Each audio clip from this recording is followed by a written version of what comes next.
The Beatles are the toppermost of the poppermost. Yes, it's just been announced.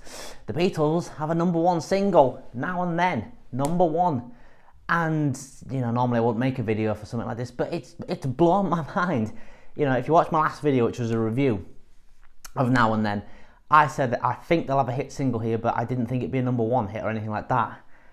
And I'm wrong. The Beatles are #1 in the singles charts. The last time the Beatles were #1 was 1969 with the Ballads of John and Yoko.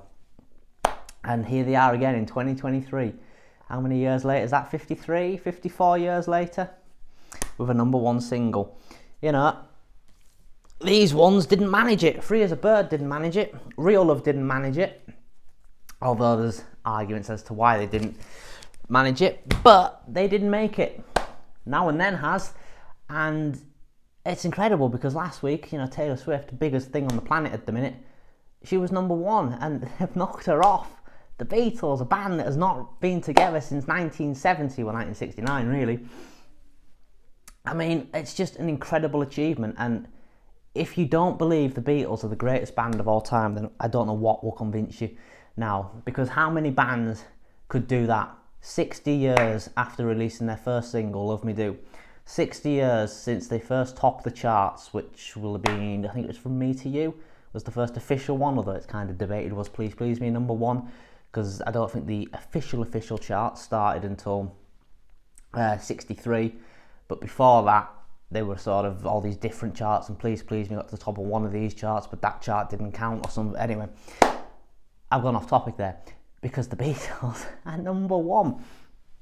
You know, it's incredible. I mean, obviously now there's a lot of crap in the singles charts, and when it comes to the albums charts, you can still get some decent stuff in there, because the Beatles can still go to #1 in the albums charts. I mean, when Sgt. Pepper got re-released, when Abbey Road got re-released, they both went to #1 on the album charts.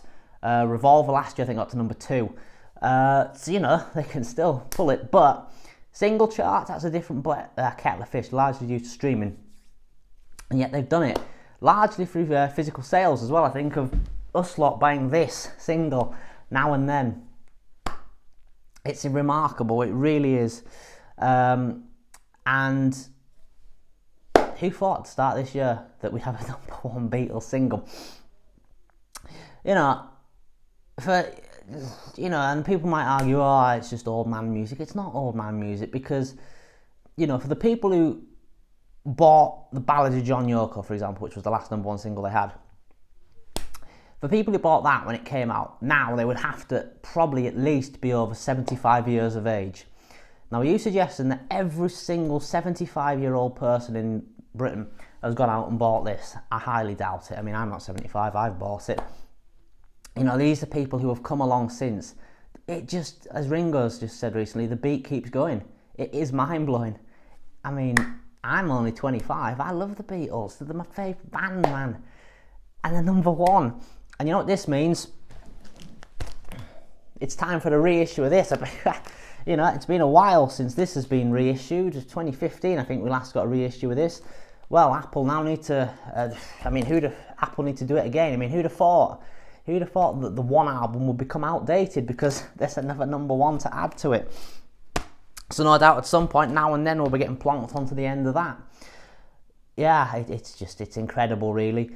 So, rejoice, Beatles fans. I'm off out to celebrate a George Harrison tribute act tonight. So, go Beatles. Thank you very much for watching, and I'll see you soon. I'm probably going to review Red and Blue album next, although I haven't bought them on vinyl, but I'll get into all that when I've done it. And this is my music room, by the way, that you can kind of see. It's still a work in progress. For example, that frame's still the wrong size compared to the rest of them. It's annoying me too. Anyway, that's all. Thank you for watching. Just a quick update to say the Beatles are #1 in the singles charts. Woohoo!